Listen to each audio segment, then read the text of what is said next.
Pandemi COVID-19 berdampak begitu besar pada hidup kita. Hidup berdampingan dengan virus yang masih mengancam tentunya membuat kita harus beradaptasi mengubah kebiasaan dan juga pola hidup yang kini kerap disebut dengan adaptasi kebiasaan baru. Jika biasanya kita bisa beraktivitas dengan leluasa, kini tentunya di tengah pandemi ini kita harus ekstra hati-hati. Ini ada beberapa hal yang perlu diperhatikan agar kita tetap bisa beraktivitas sambil tetap melindungi diri dan juga orang lain. Yang pertama, sebelum keluar rumah, pastikan Anda melindungi diri dengan menggunakan masker. Karena masker tidak hanya melindungi diri, masker juga membuat kita mampu melindungi orang lain dari kemungkinan tertular virus akibat droplets ataupun percikan ludah saat seseorang batuk ataupun bersin. Saya pakai masker saya dulu ya. Nah, ini juga penting. Pakai masker ini juga harus dengan prosedur yang benar. Cuci tangan dulu sebelum Anda memakai masker. Tadi saya sudah cuci dan saat memakai masker, pastikan masker ini menutupi hidung, mulut, dan juga dagu secara keseluruhan. Karena itu, gunakan masker dengan ukuran yang sesuai. Jangan yang kekecilan ataupun kebesaran. Lalu, tekan masker sesuai dengan bentuk hidung dan kalau misal pakai yang bahan kain ataupun scuba seperti ini, pastikan yang penting ini sudah terpakai dengan rapat. Dan yang perlu diingat, jangan pernah menurunkan masker ke bawah dagu seperti ini. Salah besar, karena menurunkan masker ke dagu sama saja dengan mencemari bagian dalam masker dengan penyakit yang mungkin saja menempel di dagu kita. Dan juga selain memakai masker yang kita pakai, membawa masker cadangan juga perlu ya. Karena masker yang basah ataupun kotor harus segera diganti. Lalu selain masker, apalagi kira-kira perlengkapan yang harus kita lengkapi di tengah pandemi ini? Ini dia, selalu siapkan hand sanitizer untuk menjaga kebersihan tangan saat tidak menemukan tempat mencuci tangan dengan air mengalir. Sebab kita tidak tahu barang yang kita sentuh ini sudah terbebas dari virus ataupun tidak. Oke, saya sudah siap, sudah ada maskernya, sudah ada hand sanitizernya. Selanjutnya saya akan berangkat ke kantor menggunakan transportasi umum.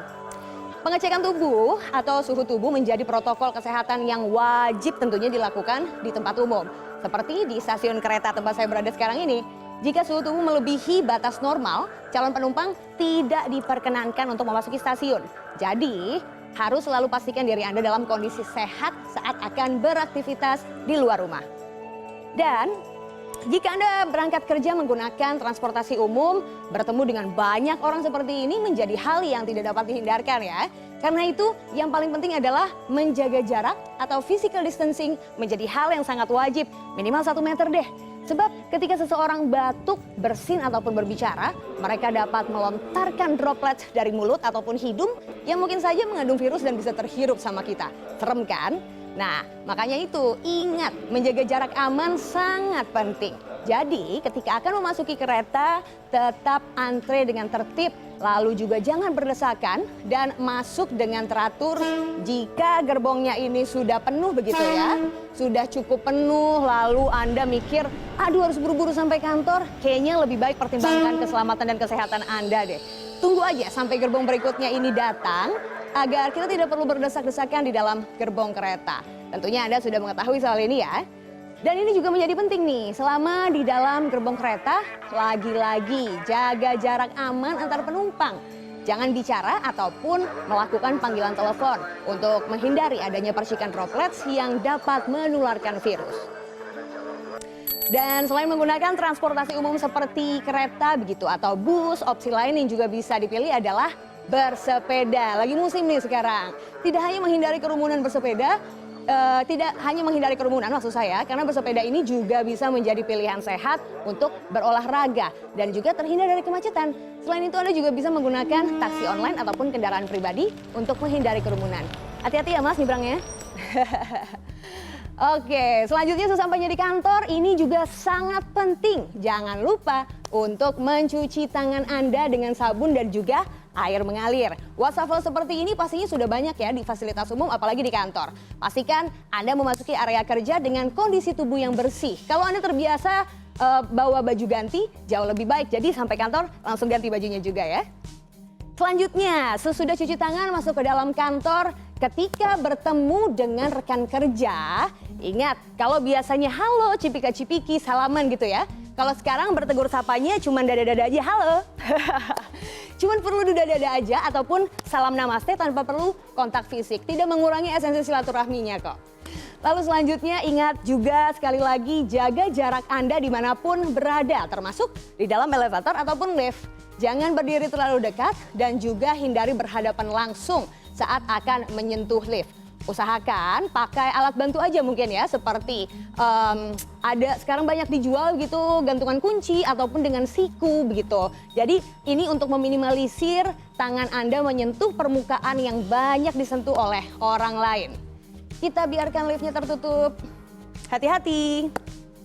Nah, tadi udah bersih-bersih, udah cuci tangan, ganti baju, dan sesampainya kita di area kerja, lagi-lagi keluarkan senjata utama kita di tengah pandemi ini, disinfektan atau hand sanitizer. Langsung bisa bersihkan permukaan meja. Ya, meja, komputer, sampai kursi juga bisa Anda disinfeksi sebelum memulai kerja. Selain itu juga tetap selalu menjaga jarak antara rekan kerja, jangan lupa minimal 1 hingga 2 meter. Tidak hanya di jalanan, public space, kantor ini juga menjadi tempat resiko penularan COVID-19. Tidak hanya area kerja, jaga jarak juga perlu diterapkan di area meeting. Namun jika memungkinkan, opsi meeting secara virtual sebenarnya jauh lebih aman sih untuk dilakukan. Jadi silakan dipertimbangkan apakah masih bisa dilakukan secara virtual, better virtual aja. Oke, setelah seharian sudah meeting bersama teman-teman yang ada di belakang ini, sudah di kantor, saatnya kita pulang ke rumah. Saat sampai di rumah, jangan langsung menyentuh benda-benda yang ada di rumah ya, apalagi memeluk anggota keluarga. Apalagi kalau di sana ada anak kecil ataupun orang yang lebih tua, karena resiko penularannya jauh lebih besar. Begitu sampai di rumah, langsung cuci tangan Anda dengan sabun dan air mengalir minimal 20 detik. Setelah itu, langsung mandi dan berganti dengan pakaian bersih sebelum Anda siap berkumpul dengan semua anggota keluarga tercinta. COVID-19 masih ada di sekitar kita. Karena itu, kurangi aktivitas di luar rumah dan bertemu dengan banyak orang. Seperti saya sekarang nih, manfaatkan teknologi untuk berkomunikasi dengan kerabat atau keluarga yang terpisah jarak dan juga waktu. Halo, apa kabar? Ada WhatsApp, Skype, Zoom, atau video call, atau social media, semua bisa kita manfaatkan untuk tetap bersilaturahmi walaupun tidak bertemu secara fisik. Pandemi COVID-19 mengubah banyak sekali aspek dalam kehidupan kita. Cara kita berinteraksi, berkomunikasi, dan juga menjalani hari tidak lagi sama. Beradaptasi mengikuti pola hidup yang baru menjadi cara untuk bertahan di tengah pandemi. Menjaga kesehatan, kebersihan, hingga jarak aman kini menjadi pedoman utama. Tidak hanya untuk melindungi diri kita, tapi juga untuk melindungi orang-orang yang tersayang di sekitar kita.